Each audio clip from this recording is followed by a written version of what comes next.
ry avana malala rehetra amin'ny tompo ampitombona aminareo mandrakariva ny fahasoavana mampiadanana avy amin'Andriamanitra araintsika sy Jesosy Kristy tompo roan'ny fiangonana.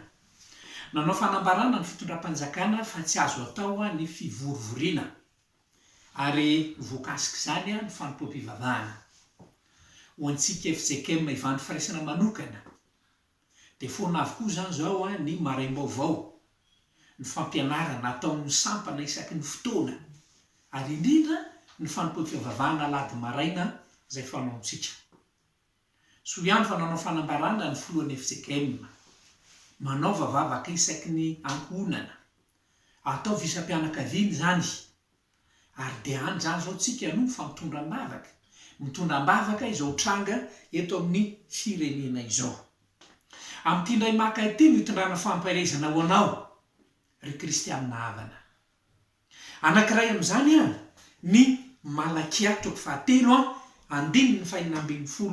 hatramin'ny 9. Zao vaky ny teny amin'ny anaran'i Jesosy.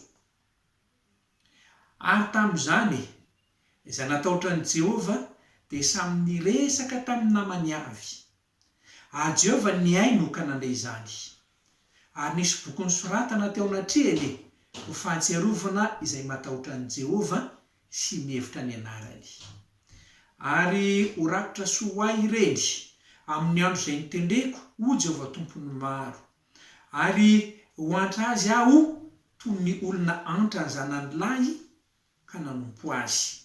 Ka dia ho hitanareo indray ny tsy fitovian'ny marina sy ny meloka dia ny manompo an'Andriamanitra sy ny tsy manompo azy. Singantsika manokana ry havana io 9:20 io.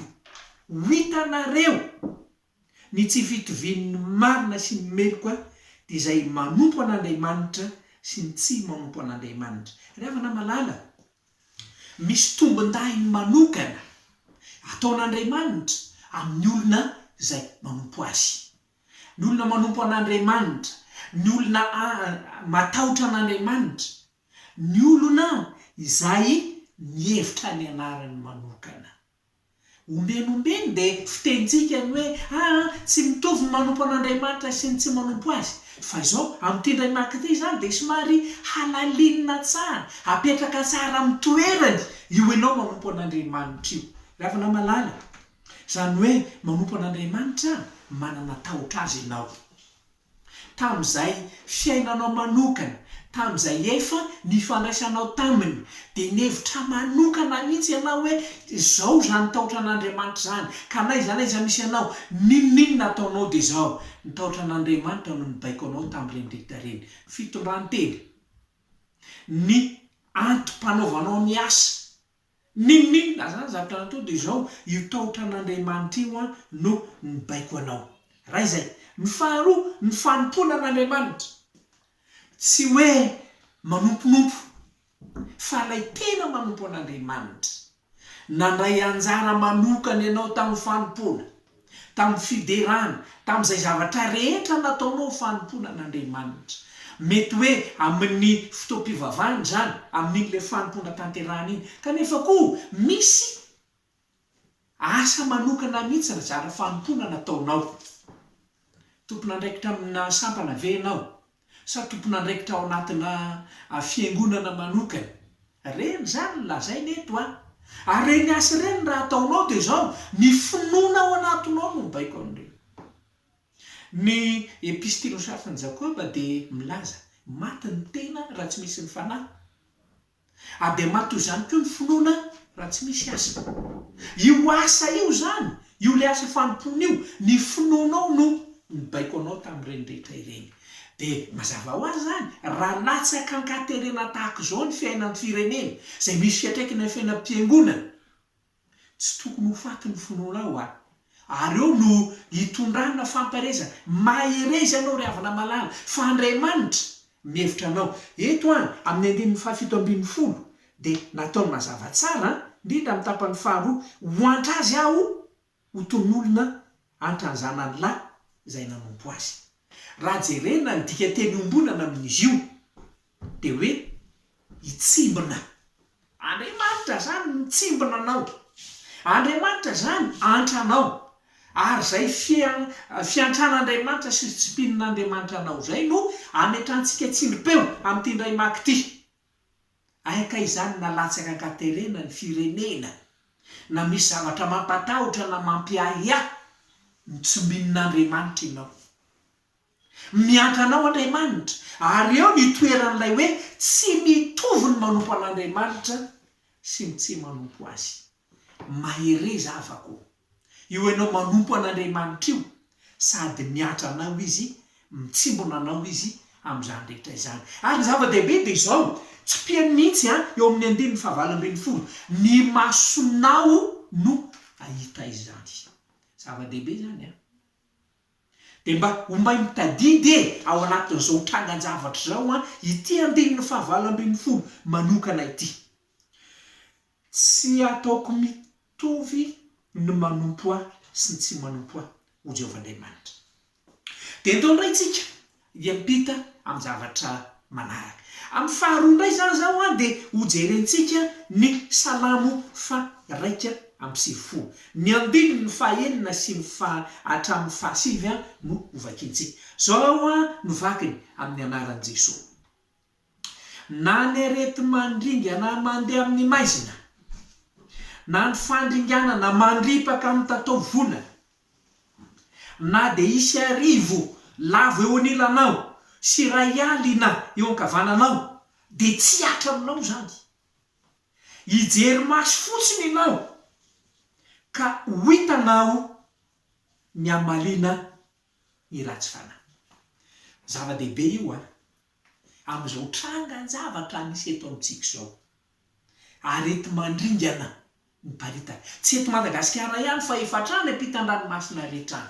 Zao zao tonga eto Madagasikara le izy. Dia be dia be ny miahiahy, be dia be ny matahotra, betsaka mitebiteby. Inona no atao? Aiza ny ale? Zao moa zany zao tsika menakavy dia samy mihiboka ao an-trano avokoa, tsy mahazo mandehandeha. Ary dia malaza mihitsy amin'izao ilay hoe confinement. Zay zany aloha zava-misy dia tsy maintsy manaraka izany isika.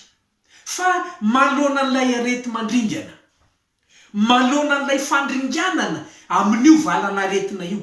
Malaza be zao ny coronavirus zao lazainy tenin'Andriamanitra, na ny arety mandringana mandeha maizina azy tsy atra aminao zany fa mahereza. Na ny fandringanana azy tsy avoanao zany sady tsy avon'ny taranaka ao akory. Tadidio tsara, tsy tadidiko moa zany zao lay chiffre, lay statistika amin'io fahafatesana ny tranga zay efa miatra. Fa zao lazay soritra masina eto, na dia isy arivo aza lavo eo amin'ny ilany, na isy ray alina aza hiapatrapatra avy amin'ny ankavanana, ahita ny masonao fa tsy hiatra aminao zany. Zava-dehibe zava-dehibe zany tenin'Andriamanitra zany, ary tena fampahirezana ho an'ny kristianina rehetra mihitsy. Tadidio tsara ry havako malalo, fa mizarazara ny saintsika, mitebiteby ny fo amam-panahy ary tena ady tehatrehany ity fa mitranga tahaka izao indrindra no hijoroana amin'ny maha-kristianina. Hoy ny tompo hoe zaho niady anareo fa ny areo kosa angina. Ary zao mitsarovy manoatra noho ny mpandresy anao amin'ny alalan'ilay teantsika, manoatra noho ny mpandresy anao. Andriamanitra no mampandresy anao amin'izany rehetra izany. Eto dia mbola ny maso indray koa no ahita eo amin'ny 9:20. Hijery maso fotsiny ianao ka ho hitanao ny amaliana ny ratsy fanahy. Na ny tsy fitovian'ny manompo an'Andriamanitra sy ny tsy manompo an'Andriamanitra ahita izany ny masonao. Na ny fandringanana amin'ny arety mandringana, ny fandringanana amin'ny alalany zavatra samy hafa ahita maso koa ianao fa tsy hiatra aminao zany. Toko lehibe ontsika zany le havako malala amin'ny trangan-javatra tahaka izao. Ary izany indrindra no hitondrako an'izao fampahirezana izao anao. na misy aza ny aretina maireza fa tsy miatra aminao zany, na misy aza na mandaly fandringanana aza ity zao tontolo zao ty, marina fa aradinena tokoa a efa antomotra ny andro zao zany zao le sotra masiny hoe isy arety mandringana, isy fahoriana zay tsy mbola nisy tahaky zany hatram'izay nahariny ty zao tontolo zao ty, efa ankaika izy io a saingy zao ho antsika kristianina, ho antsika mino a de mila mijoro tsara.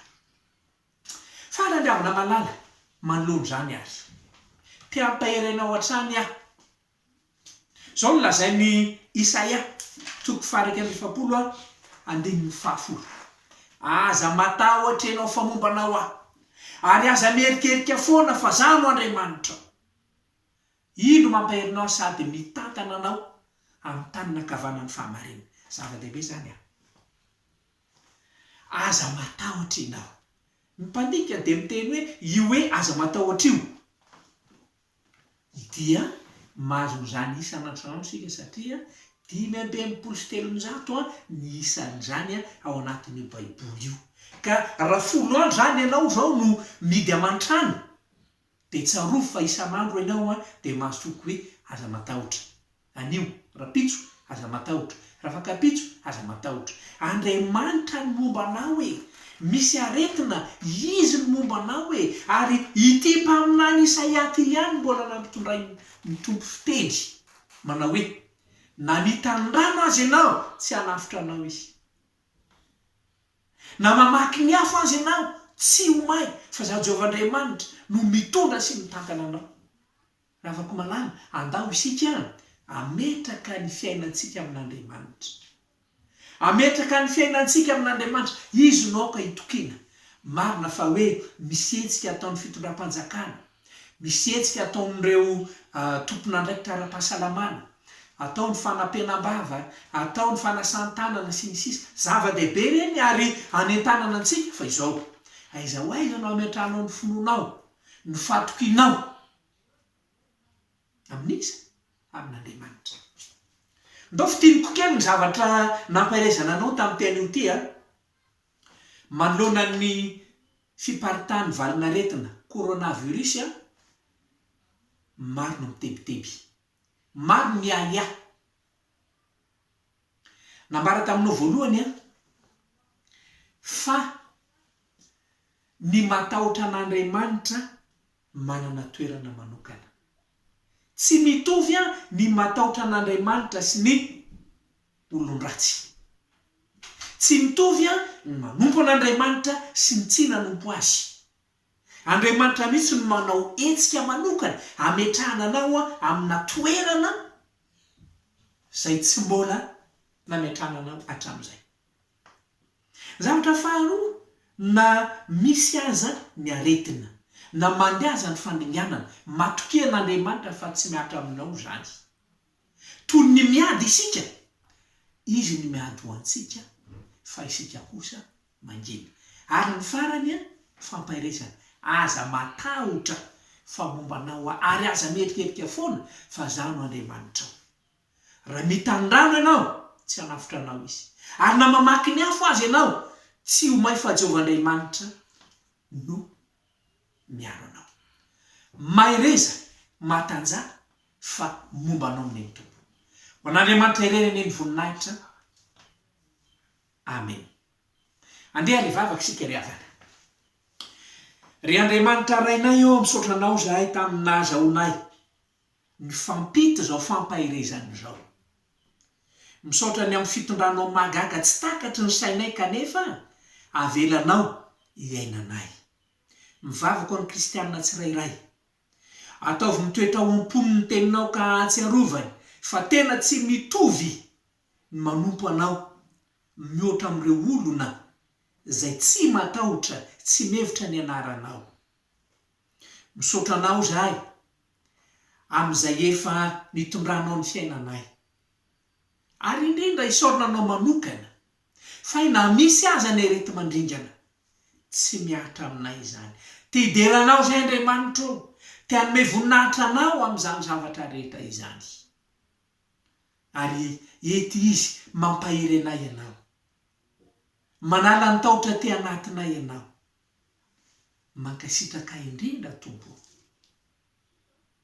Ary ny fiainako avinay manontolo indro apetraka ifeno eo ambany fitareny fanahy masina.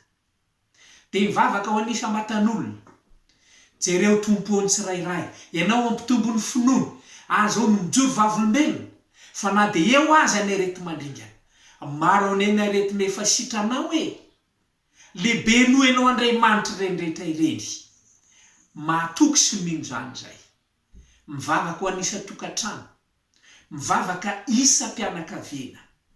Andriamanitra jereo zaza madinika, jereo ny tanora zay tsy mba zatra mihidy aman-trano, zatra milalao, zatra mandehandeha, jereo ny mpianatra, zatra manovo fahalalana.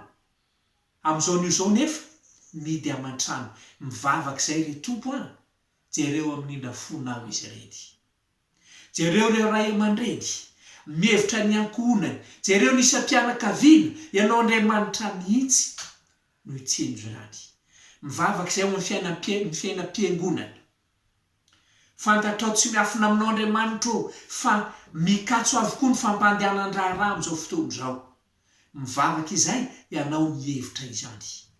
Mivavaka amin'ny fiainam-pirenena zay. Tompo jereo ny firenena. Mba ho firenena mananao Andriamanitra ane ny malagasy. Ahitodika aminao amin'ny fotoana rehetra. Tsy amin'ny trangan-javatra tahaka izao ihany, fa na tsika, na tomany, na fahasalamana, na aretina, na fahafatesana, na fiainana, ianao Andriamanitra ihany, ary ianao Andriamanitra irery ny tokonay. Zay fantatrao fa mahasoanay Andriamanitra ampanampio araky ny habeny ny fahasoavanao. Inonay fa mahalala zany ianao, fantatrao zay tokony ho anay, na de tsy miloka aza ny vavanay. Amin'ny anaran'i Jesosy Kristy no anononanay ny vavakay, ary farananay zany amin'ilay nampianarinao manao hoe: rainay zay ny an-danitra, ho masinina ane ny anaranao, ho tonga ane ny fanjakanao, atao ane ny sitraponao ety an-tany tahaka ny any an-danitra. Omeonay nio ny anina sazy ao anay, ary mamelany elokay tahaka namelanay izay meloka taminay. Aza mitondra anay amin'ny fakampanahy, fa manafanay amin'ny ratsy. Ho anao ny fanjakana sy ny hery, ary ny voninahitra mandrakizay mandrakizay. Amen.